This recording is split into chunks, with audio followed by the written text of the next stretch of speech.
现在的话，我们进行一个电机的一个转向检查。然后这边的话，电机测试里面我们把油门缩到10%，然后让另外一个同事让看一下。然后 A 电机，好，这个是对的。然后我们看 B，B。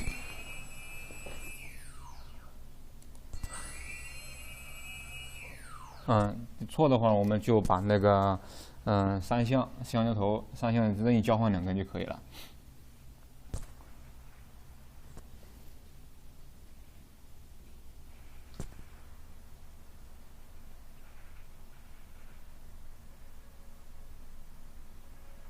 好了，我们再画交换口，我们再看一下，检查一下。好，然后我们的 C。C 也是错的，错的话，然后三相也是任意交换了2根。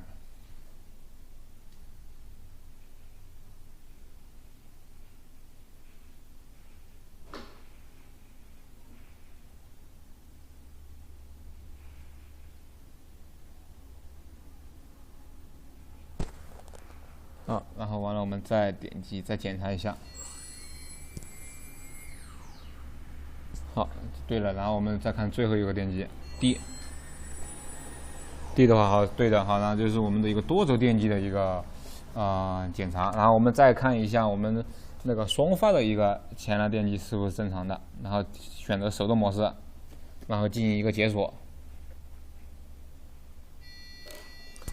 解锁的是我们现在看一下，我们这个是这个是内转，内转的话，我们可以看一下它的一个转向是怎么回事。好，转向对的。这就是我们的一个6个电机的一个检查，它的转向一个检查。现在的话，我们就把这个飞机的舵面中位给进行一个校准，先改成手动模式 manual 设置模式，然后这样的话，在这边我们要进行一个看一下这个舵面中位的值是不是都是1500都是1500。好，现在的话我们就进行机械的一个中位校准。现在我们进行一个机械的中位校准。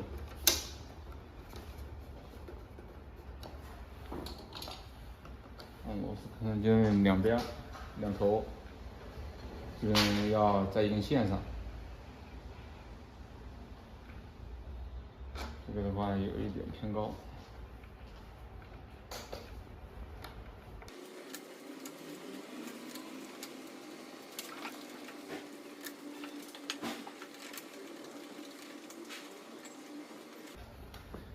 扭上来过，有时候就是拧上去过后，你看见它就有点偏低，你拧了过后，这个时候呢可能还进行一个细微的一个调整。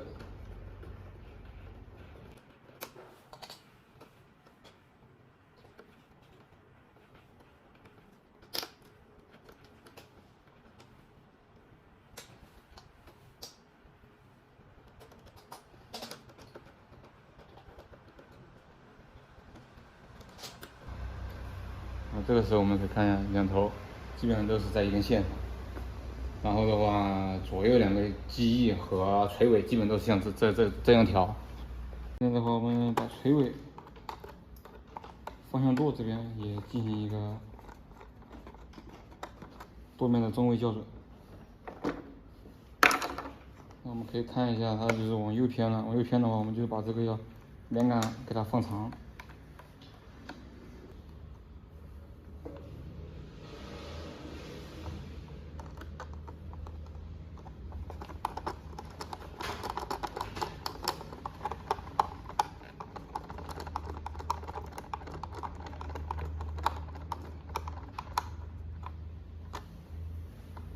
好，现在我们可以看一下，到后面来看一下，这个基本上就调好了。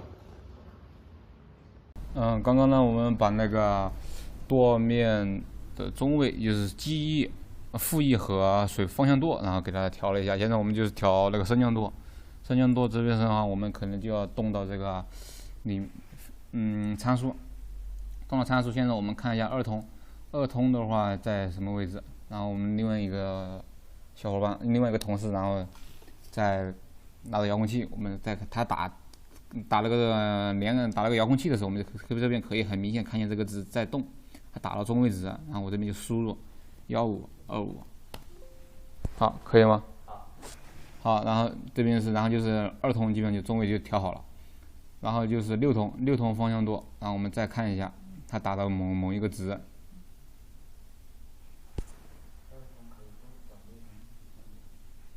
6通的话，现在它是在动，然后1496，好，然后中位值基本这个就是我们水平尾翼的一个中位值，然后这个时候我们也可以把它的那个最大值和最小值给它加上去。我们顺便就把这个升降舵的一个最大值和最小值把它固定了。然后我一般习惯的话就是两边，这个飞机的话两边各加350的偏燃波通道值就可以了。然后这边加350上去的话就是1875，然后这边减这边最小值的话就是1175。然后我们的6通到1496减去350是1146，然后这边的话就是1846。好，这个时候我们可以看一下它的那个最大值和最小值是不是在一根线上。那拉起来，然后把它顶下去，我们看一下是不是在一根线上。基本就是在一根线上。然后这个时候我们就调整我们方向舵，升降舵我们已经调整好了，现在我们就差副翼和方向舵的一个最大值和最小值。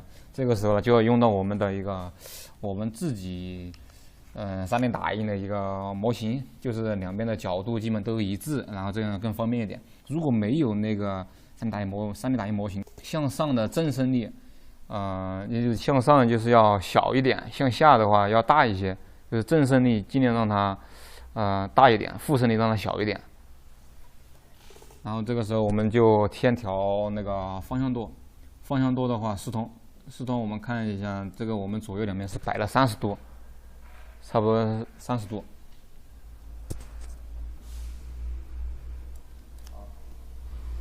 然后这边我们不够吗？合适啊。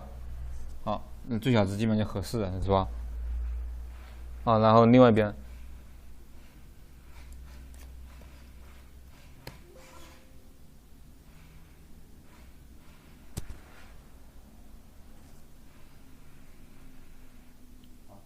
另外一边才打的，然后就是1902。好，我们先把值给它锁定。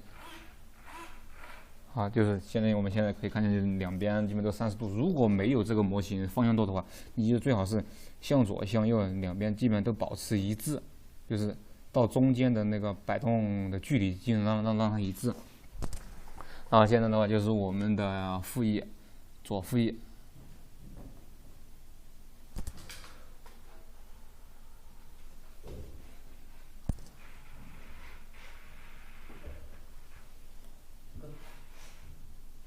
左副翼的话，因为我们副翼的话是，副翼的话我们是向下30度，向上25度。这个时候打了一个某个值，就是1023，好，1023。然后现在我们是它的一个负升力，就是舵面向上。负升力还是打好了，然后就是1795，好。然后就是我们的右副翼，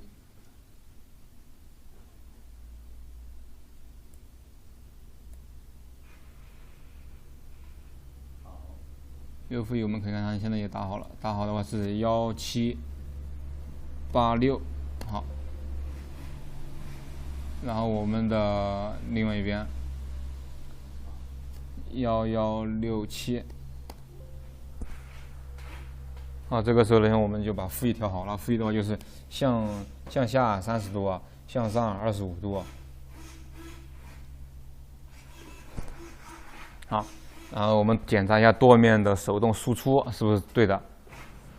啊，左右现在是好，然后升降，然后左方向右，好，正常。现在我们再继续看一下它的一个 FBWA， 就是一个增稳的一个情况。增稳必须要对，不然的话你这个上去的就特别容易出问题。增稳如果错了，一旦就必须是出问题的。我们看一下它的一个增稳，好，向右倾斜。向左倾斜，好，头向上，头向下，然后方向看一下，对，正常，好，这就是我们的一个增稳。